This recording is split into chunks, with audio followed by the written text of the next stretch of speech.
আমি আসলে এখানে হাইপোথিসিস টেস্টিংটাকে ভেঙে ভেঙে যে স্টেপ বাই স্টেপ দেখাইছি, স্টেপ 1 নাল হাইপোথিসিস অল্টারনেট হাইপোথিসিস, স্টেপ 2 তে হচ্ছে সিগনিফিকেন্স লেভেল, ওইভাবে কিন্তু আলটিমেটলি রিপোর্ট আকারে প্রেজেন্ট করতে হয় না। ওটা আমি জাস্ট দেখিয়েছি, ওইটা হচ্ছে ফান্ডামেন্টাল, ওইটাও জাস্ট মাথায় রাখলে হবে, আপনার আইডিয়াটা থাকলে হবে। কিন্তু আলটিমেটলি আপনি সফটওয়্যারে ডেটা দিয়ে ক্লিক করলেই রেজাল্ট চলে আসে, জাস্ট ওই রেজাল্টটাকে ওয়ার্ড ফাইলে দিয়ে ওইটার এক্সপ্লানেশনটা লিখে দিতে হবে।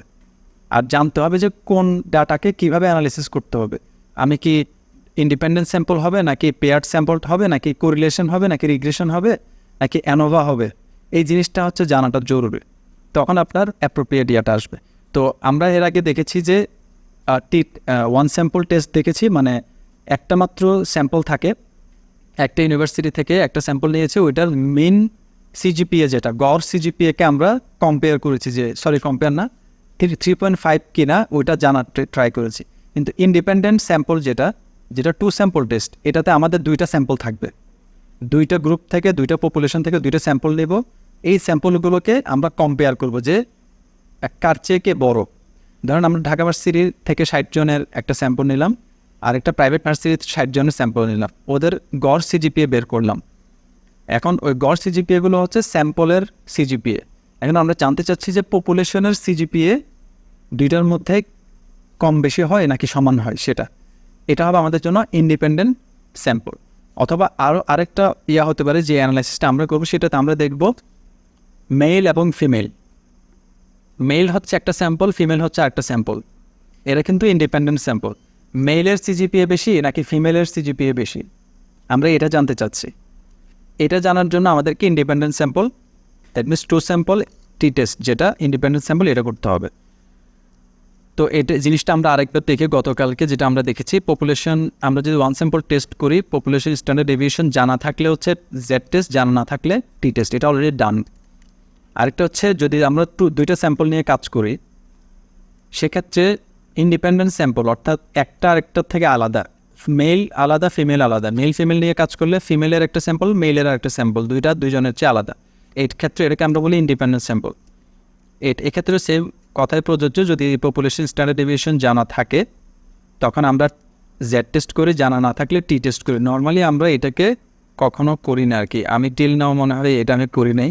এই যে এটা জেড টেস্টটা আমি কখনোই করি নাই। নর্মালি আলটিমেটলি পপুলেশনের স্ট্যান্ডার্ড ডেভিয়েশনটা জানা থাকে না, যেহেতু পপুলেশনটা অলওয়েজ আনসার্টেন, সে কারণে আমরা বেশি ইউজ করে হচ্ছে এটা। আমরা এই অ্যানালিসিসে এটাই বেশি দেখবো, ইন্ডিপেন্ডেন্ট স্যাম্পল টি টেস্টটা দেখবো। এই জাস্ট ফাইবারের এরকম অনেক কাজ আমি পেয়েছি যে ইন্ডিপেন্ডেন্স জাস্ট ডেসক্রিপটিভ স্ট্যাটিস্টিক্স করে দিয়েছি, ইন্ডিপেন্ডেন্ট স্যাম্পল টি টেস্ট করেছি, এটার জন্য I got more than 40-50 USD। এরকম আর বড় আরও আছে, just doing only one test and explaining the results.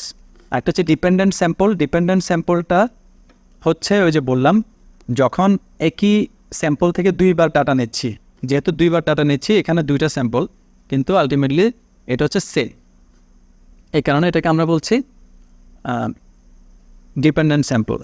এক্ষেত্রে আমরা অ্যাপ্লাই করেছি পেয়ার টি টেস্ট। তো এই কাজটা মেইনলি ইউজ করা হয় যারা এক্সপেরিমেন্ট করে, একটা প্রি টেস্ট করে, মাঝখানে একটা এক্সপেরিমেন্ট দেয়, আরেকটা পোস্ট টেস্ট করে, তারা জানতে চায় যে প্রি টেস্ট এবং পোস্ট টেস্টের মধ্যে কোনো ডিফারেন্স আছে কিনা, সেক্ষেত্রে আমরা এই টেস্টটা করে থাকি।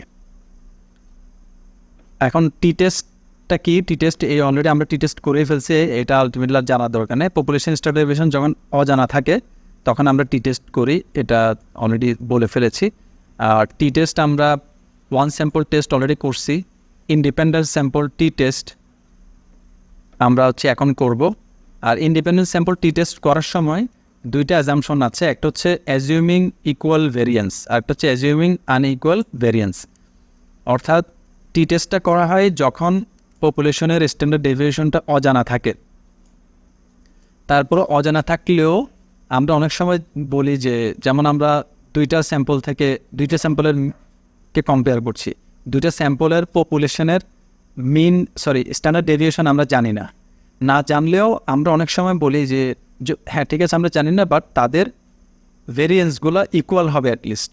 যদি ইকুয়াল আপনি ভেরিয়েন্স ধরে নেন তখন আপনার এক ধরনের রেজাল্ট আসবে, যদি আনইকুয়াল ধরে নেন তখন আরেক ধরনের রেজাল্ট আসবে।